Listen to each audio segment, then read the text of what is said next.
Hey, this is James, Empty Pockets. I wanted to make a quick video of some revelation news. It's completely amazing.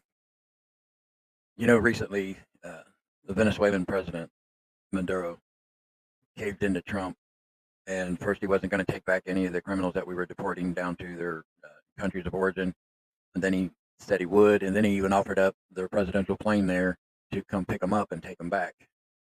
But during a regime event, uh, he admitted in in a public speaking forum that President Trump was right, but it wasn't his fault as far as Maduro. He said it wasn't his fault that he did it because he was pressured by the Biden administration to do this very thing, which was to empty out their prisons.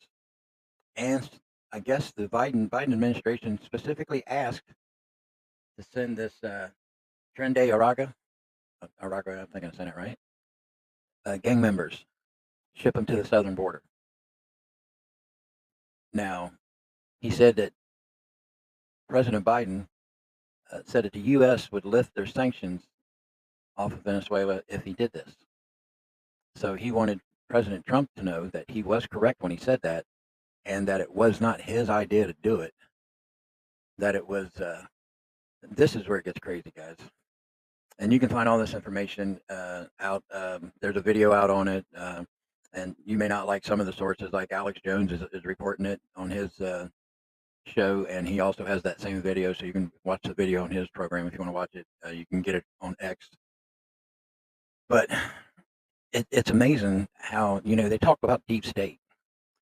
So in conjunction with, and this is where it gets crazy, Jonathan Soros, the FBI, the DEA, and the CIA, working through their Columbia field office,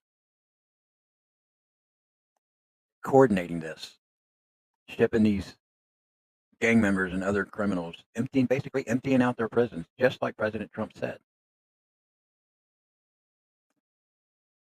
Now, why would our president of the United States do this?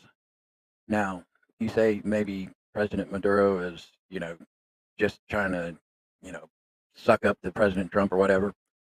But he says he has receipts. He says he is willing to turn over the information that he has over to uh, our DOJ. But he also insisted that President Trump's administration insist on the reports, the actual reports from the Columbia field office down there, the FBI and the CIA, of this being coordinated through all these departments to ship these criminals to the southern border. And then, I guess, he says and I have to check into this part, so I don't know, but it says that the southern or the border patrol agents were told that if they come across gang affiliated individuals, to give them an instant pass into the country. And that I guess most of them come up through California. I guess the Governor Newsom, which I call Newscom, was also part of the coordination of transporting these people. So if there is actual evidence, not just what this president is saying, because, it's the Venezuelan president, but if this does play out to be exactly what is being reported, I know there's been a lot of pardons, but Biden didn't pardon himself. He didn't pardon Jonathan Soros.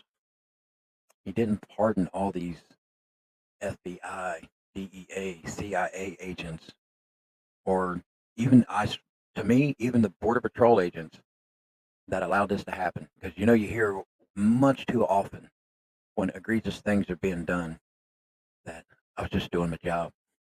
I was doing what I was ordered to do. And he didn't pardon Governor Newsom either. So we'll see how this plays out. It it's kind of crazy, but also if you think about this too, during the Doge audit, where they're finding these funds for foreign aid, uh, it seems like not only were the sanctions lifted from Venezuela, and he even gave a time frame. So it was right around early 2023. So, and this when he made the statements about all this was February 20th at this event in Venezuela. But the U.S. aid funneled $52 million into Venezuela around the same time. Now, Maduro didn't mention that. He just talked about he was pressured and was offered to have the sanctions lifted off his country if he did this for the Biden administration. It's crazy. You don't want to believe it. But, we'll see how this plays out, people.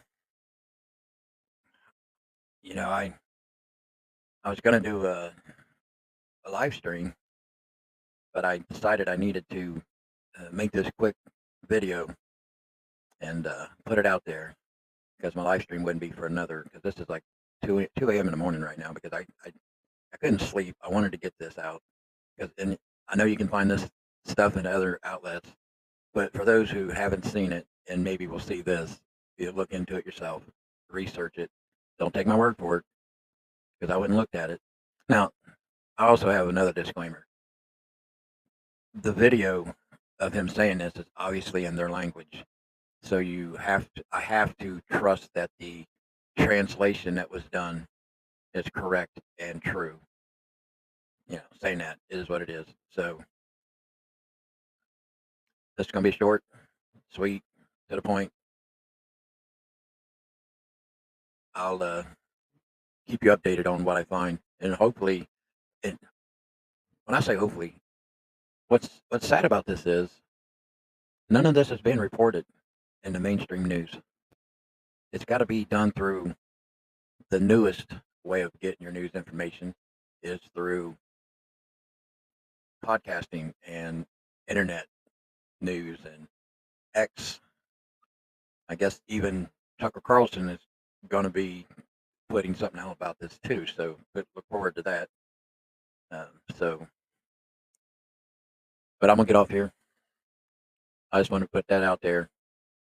Venezuelan President Maduro claims he's got receipts that the Biden administration did ask him to empty out his prisons and ship them to the southern border. And Jonathan Soros, along with his dad, financed the trip of caravanning him up to the southern border, and then Governor Newsom took it from there once they got into the United States. And these gangs are, about the Aurora, Colorado, apartment complexes being taken over and stuff. Them getting in clashes with Chicago street gangs, but they're in several states all across the country. This is all in an effort to dismantle the U.S., to destabilize our country from the inside out. And our politicians at the very highest level can't get higher than our president. And let's be honest, President Biden probably don't know anything about this. This was probably done through his staffing, which is probably taken orders from others. And the big story, or actually the big question of the day, is who has actually been running our country for the last 4 years? Hopefully we'll get some answers. Saying that, till next time, I'm James. This is Empty Pockets. Till next time, I'm out of here.